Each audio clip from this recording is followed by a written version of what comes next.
नमस्कार दोस्तों, सुभाष की बात में आपका स्वागत है। उर्दू का एक शेर है कि अभी तो खुश्क है मौसम, बरसात हो तो सोचेंगे कि हमें अपने अरमानों के बीज किस मिट्टी में बोना है। दरअसल हमारा जो किसान है वो लगातार इस बात के लिए प्रयासरत है कि उसकी वाजिब मांगे मानी जाए। 2 साल पहले जो किसानों का आंदोलन हुआ था उसने सरकार को बाध्य किया था, जो मोदी सरकार है जिसके बारे में लोग ये मानते हैं कि वो अपने फैसलों पे अडिग रहती है, उसको बिल वापस लेना पड़ा था। फिर सड़कों पर किसान हैं। इस बार और उस बार में कुछ अंतर है। देश की राजधानी दिल्ली की दहलीज पर अपना विरोध प्रदर्शन करने के लिए करीब 2 साल से कुछ अधिक समय बाद हजारों किसान फिर दिल्ली में दस्तक देने पहुंच गए हैं। दिल्ली चलो मार्च रोकने के लिए चंडीगढ़ में सोमवार रात किसान नेताओं से केंद्रीय मंत्रियों की 5 घंटे से अधिक तक बैठक हुई, मगर बैठक बेनतीजा रही, जिसका परिणाम हमको अभी दिल्ली के आसपास देखने मिल रहा है, जहां लगातार किसानों का आंदोलन तेज हो रहा है और एक झड़प भी हो रही। पिछले आंदोलन से यह आंदोलन अलग है। 2020-21 के आंदोलन की तुलना में इस बार किसानों की मांगे और नेतृत्व दोनों अलग अलग है। पिछली बार का किसान आंदोलन कृषि कानूनों के खिलाफ था, जिसके दौरान किसान केंद्र सरकार को अपने कृषि सुधार एजेंडे को वापस लेने के लिए मजबूर करने का उसने अपना लक्ष्य बनाया था, जिसमें वो सफल रहे। और पहली बार देश को यह भी पता चला कि जो आंदोलन है वो कितनी बड़ी ताकत है। यदि हम गांधी जी को याद करते हैं कि गांधी जब आंदोलन चलाते थे और धीरे धीरे जेपी का आंदोलन हुआ, फिर अन्ना का आंदोलन हुआ और आंदोलन की ताकत लोग भूलते जा रहे थे। लोगों को लगता था कि सरकार के सामने सारे आंदोलन फेल हैं, पर किसानों ने जो रात दिन खेत में रहते हैं, धूप में रहते हैं, बरसात में रहते हैं, ठंड में रहते हैं, वो किसानों ने एकजुटता दिखाई थी और सरकार को जो है अपने कदम पीछे लेने पड़े थे। पिछली बार जहां कृषि कानूनों के खिलाफ किसानों का आंदोलन था, तो इस बार फसलों के लिए न्यूनतम समर्थन मूल्य की गारंटी देने वाले कानून को बनाने की मांग है। किसान चाहते हैं कि सरकार की ओर से न्यूनतम समर्थन मूल्य की गारंटी दी जाए। किसानों की 12 सूत्री जो एजेंडे हैं उसमें मुख्य मांग सभी फसलों के लिए न्यूनतम समर्थन मूल्य यानी एमएसपी की गारंटी के लिए कानून बनाना और डॉक्टर एमएस स्वामीनाथन आयोग की रिपोर्ट के अनुसार फसल की कीमतों का निर्धारण करना है। दरअसल हम ये देखते हैं कि पूरा बाजार जो है, जो उत्पादक है, वो फसल का रेट तय नहीं करता, बिचौलिए फसल का रेट तय करते हैं। सरकार न्यूनतम मूल्य घोषित करती है, पर जब किसान को पैसे की जरूरत होती है तो वो जब बहुत सारे चक्कर में वो बिचौलियों को या अड़तिया जिसको बोलते हैं उनको या व्यापारियों को अपना फसल बेचते हैं और उनसे साल भर काम चलाते हैं।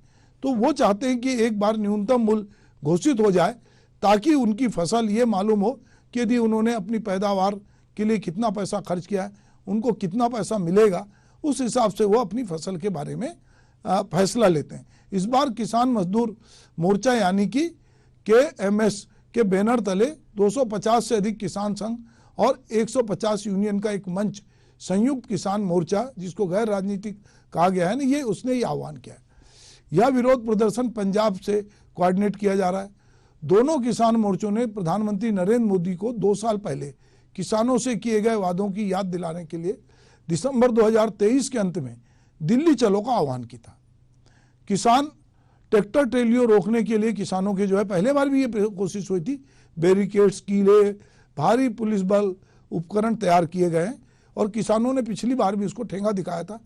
पिछली बार का आंदोलन समाप्त होने के बाद KMSC यानी कि किसान मजदूर संघर्ष समिति ने अपना आधार बढ़ाना शुरू कर दिया था। जनवरी के अंत में KMM के गठन की घोषणा जो है की गई, इसमें पूरे भारत के 100 से अधिक यूनियनें शामिल हुई। SKM यानी संयुक्त किसान मोर्चा भारत के 500 से अधिक किसान संघों का प्रमुख निकाय है, जिसने कृषि कानूनों के खिलाफ 2021 में आंदोलन का नेतृत्व किया था। इस बार के आंदोलन में वह शामिल नहीं है।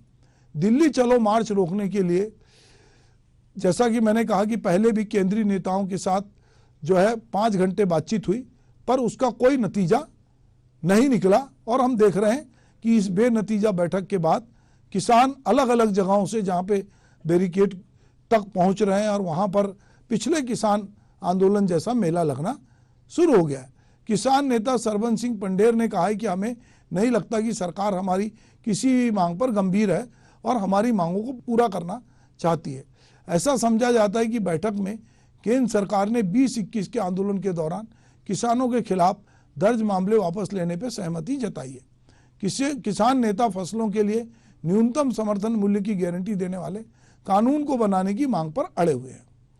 तो ये केंद्रीय मंत्रियों से जो पिछले आंदोलन में लोग मरे थे किसान, उनके परिवारों को मुआवजा देने की भी बात की गई, जिसपे सुनते हैं कि सहमति हुई है। जो किसानों की मांगे क्या है, चलिए हम ये बात टटोलते कि दरअसल ये आंदोलन पिछले आंदोलन में क्या बात है। तो इस बार जो किसान आंदोलित हैं उनकी मांगे क्या है। किसान और मजदूरों की पूर्ण कर्ज माफी की बात है। भूमि अधिग्रहण अधिनियम 2013 का क्रियान्वयन में अधिग्रहण से पहले किसानों से लिखित सहमति और कलेक्टर दर से 4 गुना मुआवजा ज्यादा देने की बात है। अक्टूबर 2021 में लखीमपुर खीरी हत्याकांड के अपराधियों को सजा देने की बात है। आप जानते हैं कि उस समय जिस तरह की घटना हुई थी और बड़े नेता के पुत्र उसमें शामिल हुए थे, वो सबको पता है। भारत को विश्व व्यापार संगठन WTO से हट जाना चाहिए और सभी मुक्त व्यापार समझौते पर रोक लगा देनी चाहिए। किसानों और खेती और मजदूरों के लिए पेंशन की योजना होनी चाहिए। दिल्ली विरोध प्रदर्शन के दौरान मरने वाले किसानों के लिए मुआवजा, जिसमें परिवार के एक सदस्य के लिए नौकरी भी शामिल है। बिजली संशोधन विधेयक 2020 को रद्द करने की मांग है। मनरेगा के तहत प्रति वर्ष 2000 यानी 100 के बजाय 200 दिनों का रोजगार की गारंटी चाहिए। 700 रुपये दैनिक मजदूरी और योजना को खेती से जोड़ा जाना चाहिए। नकली बीज, कीटनाशक, उर्वरक बनाने वाली कंपनियों पर सख्त दंड और जुर्माना होनी चाहिए। बीज की गुणवत्ता में सुधार होना चाहिए। मिर्च और हल्दी जैसे मसालों के लिए राष्ट्रीय आयोग का गठन होना चाहिए। तो ये सब मांगे किसानों की यदि आप प्रथम दृष्टा देखें तो आपको उचित लगती है कि किसान यदि जो मांग कर रहे हैं कि वो जो फसल उपजाते हैं उनका उनको समर्थन मूल्य मिलना ही चाहिए। वो चाह रहे हैं कि जो नकली बीज, नकली दवाई देते हैं उन पे कार्रवाई हो। जो आंदोलन के दौरान मरे लोग और जिन्होंने मारा है या जिनकी गलती से मरे उन पे खिलाफ कार्रवाई हो, मुआवजा मिले। ये बहुत सारी मांगे किसान कर रहे हैं, पर सरकार पूरी मांगे माने या ना माने अभी सरकार के ऊपर है। चूंकि अभी सरकार एक फील गुड फैक्टर में जा रही है, सरकार अभी सबको खुश करना चाहती है। वो धर्म के नाम पे मंदिर से जुड़े लोगों को खुश करती है, वो एक तरफ महिलाओं को लखपति दीदी की तरह खुश करती है, वो समाज के हर वर्ग को, क्योंकि उनको 400 सीटें लोकसभा में जीतना, जिसमें 370 सीटें तो बीजेपी जीतना चाहती है और वो इंडिया गठबंधन को फेल करना चाहती है। ऐसे में चुनाव के पूर्व यदि किसानों का इस तरह का व्यापक आंदोलन होता है तो इसके कारण कहीं ना कहीं जो तनाव निर्मित होगा और जो सामाजिक तनातनी होगी, क्योंकि पंजाब में अभी भी आप पार्टी की सरकार है, हरियाणा में भी जद्दोजहद है, दिल्ली में भी आप पार्टी की सरकार है, यूपी जो चुनाव में बड़ा रोल प्ले करता है वहां से भी किसान बड़ी संख्या में आ रहे हैं। तो ये किसान आंदोलन के जरिए, भला ही वो गैर राजनीतिक संगठन हो, एक बड़ा आंदोलन खड़ा हो रहा है और वो इस समय चुनाव के समय इस तरह का आंदोलन खड़ा होना सरकार की बाकी चीजों को, जो सरकार का प्रचार प्रसार है, उपलब्धि है, उसमें बाधा बनता है। टीवी चैनलों के लिए रेडीमेड मसाला है कि दिल्ली में ही अधिकांश चैनल है, तो वो किसान आंदोलन को चाहे उसके पक्ष में बोलें विपक्ष में बोलें, पर उनकी स्क्रीन पर किसान आंदोलन जो है वो छाया हुआ है। तो हम देख रहे हैं कि पिछले आंदोलन से ये आंदोलन अलग है, इसकी मांगे भी अलग है और किसान इस समय सड़कों पे है। हमारे यहाँ का किसान जो है, खेती हमारे यहाँ अभी भी लाभकारी जो है उद्योग में नहीं है। किसान जो है साल भर मेहनत करता है, कई बार वो आसमान की तरफ ताकता है क्योंकि सिंचाई के साधन नहीं है, कई तरफ वो देखता है कि जानवरों से फसल को बचाता है, कई बार उसको घटिया बीज मिल जाता है, कई बार उर्वरक की बात होती है, कई बार मौसम की मार होती है। किसान कई तरह की मारों को झेलते हुए जो है वो अपनी खेती कर रहा है। और वो खेती जो है, चूंकि हमारे देश की बड़ी आबादी गांव में रहती है, यही वजह है कि अब खेती से लोगों का मोह भंग हो रहा है। और ये जो मनरेगा यानी महात्मा गांधी जो गारंटी, रोजगार गारंटी योजना, उसमें 200 दिन के रोजगार की यदि मांग कर रहा है किसान संगठन, तो ये भी समझने की जरूरत है कि किसान के पास रोजगार नहीं है, किसान के पास नौकरी नहीं है, तो वो मनरेगा के जरिए कह रहा है कि आप 700 रुपये हमको वेतन पारिश्रमिक दो और 200 दिन के रोजगार की गारंटी दो। कोई कोई सरकारों ने 150 दिन की गारंटी दी है, पर किसान चाहता है कि भारत सरकार मनरेगा में 200 दिन की गारंटी दे। जब प्रधानमंत्री नरेंद्र मोदी बने थे तो मनरेगा को लेकर काफ़ी बातचीत हुई थी और ऐसा लगा था कि उसको बंद करेंगे। बाद में मनरेगा की उपयोगिता समझ में आई और मनरेगा के स्वरूप में थोड़ा सा परिवर्तन करके उसकी परिसंपत्तियों पर ध्यान दिया जाने लगा। पर कहीं ना कहीं मनरेगा रोजगार की गारंटी देने वाला कार्यक्रम है, इसीलिए किसान चाहते हैं कि मनरेगा में 200 दिन की मजदूरी उनको मिले। बहरहाल पूरे देश में इस समय किसान आंदोलन, दिल्ली, चूंकि दिल्ली में जो कुछ होता है तो देश उसको देखता है, तो इस समय दिल्ली के आजू बाजू की जो बॉर्डर की सड़कें हैं वहाँ पर किसान जमा हो रहे हैं, एकजुट हो रहे हैं और वो अपनी मांगों के लिए लामबंद है। सरकार भी ये देख रही है कि इससे कहीं सामाजिक अशांति तो पैदा नहीं होगी, कहीं राष्ट्रीय राजधानी जो है वो प्रभावित नहीं होगी, तो वहाँ पर 1 महीने के लिए दंड प्रक्रिया सीआरपीसी के तहत जो है धारा 144 लागू की गई है। दिल्ली में जो प्रवेश के लिए वाहनों पर रोक लगाने के लिए जो है वो भी सीमाओं पे कंक्रीट अवरोध और सड़क पर जो लोहे के नुकीले अवरोध लगाकर किलेबंदी जैसी। हरियाणा में भी पदाधिकारियों ने 13 फरवरी को किसानों के प्रस्तावित दिल्ली चलो आंदोलन को रोकने के लिए अम्बाला, जिंद, फतेहाबाद और कुरुक्षेत्र में कई स्थानों पर जो है उन्होंने कंक्रीट के अवरोध और लोहे की कील और कटीले तार उन्होंने लगा के किलेबंदी की है। हरियाणा में भी 144 जो है 15 जिलों में लागू की गई है ताकि किसान उधर से ना आए।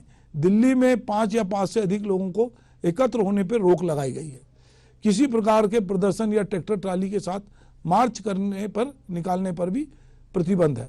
तो अलग अलग, चाहे हम हरियाणा पुलिस के अलर्ट की बात करें, चाहे अब यूपी में भी अलर्ट जारी होगा, क्योंकि आसपास के राज्यों से, पंजाब जहां से ये केंद्र है वहां भी अलर्ट जारी होगा, क्योंकि किसानों के पिछले आंदोलन को सरकारें देख चुकी है और वो जानती है कि किसानों का हौसला इतना बड़ा है कि आप उनको कटीले तार लगाकर नहीं रोक सकते और कहीं ना कहीं दंगा विरोधी दस्ते भी तैनात किए गए।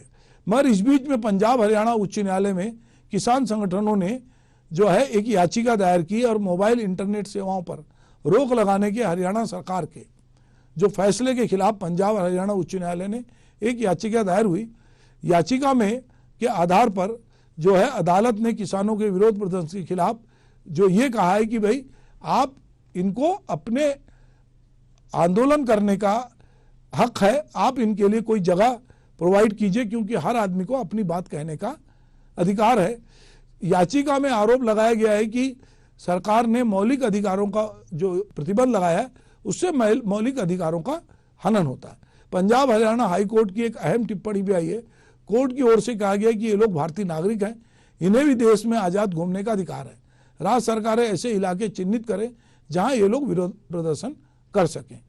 इस बीच सबसे एक बड़ी बात है कि राहुल गांधी जो कि इस समय यात्रा पे हैं, किसान प्रदर्शन के बीच राहुल गांधी ने कांग्रेस की ओर से पहली गारंटी देते हुए बोला है कि स्वामीनाथन कमीशन के अनुसार वे जो हैं वो किसानों को समर्थन मूल्य की गारंटी दे रहे हैं। तो ये राहुल गांधी ने ये किसानों को आश्वस्त किया। बहुत सारी राजनीतिक पार्टियां भी किसान आंदोलन में जाएंगी, पर लगता है कि पिछले आंदोलन से सबक लेकर किसान नेता राजनीतिक पार्टियों को दूर रखेंगे, उनसे वो उतनी ही मदद लेंगे जितना कि उनको आंदोलन में जरूरत पड़ती है। और मोदी सरकार भी जानती है कि किसान इतनी आसानी से डिगेंगे नहीं, क्योंकि वो पिछली बार अपनी ताकत दिखा चुके हैं। तो अभी मोदी सरकार के सामने भी चुनौती है कि वो किसान आंदोलन से कैसे निपटे और किसानों की मांग वो कैसे पूरे करे। देखते हैं आने वाले दिनों में किसान आंदोलन और क्या रंग दिखाता है और लोकसभा चुनाव को ध्यान में रख के केंद्र सरकार क्या निर्णय लेती है। नमस्कार।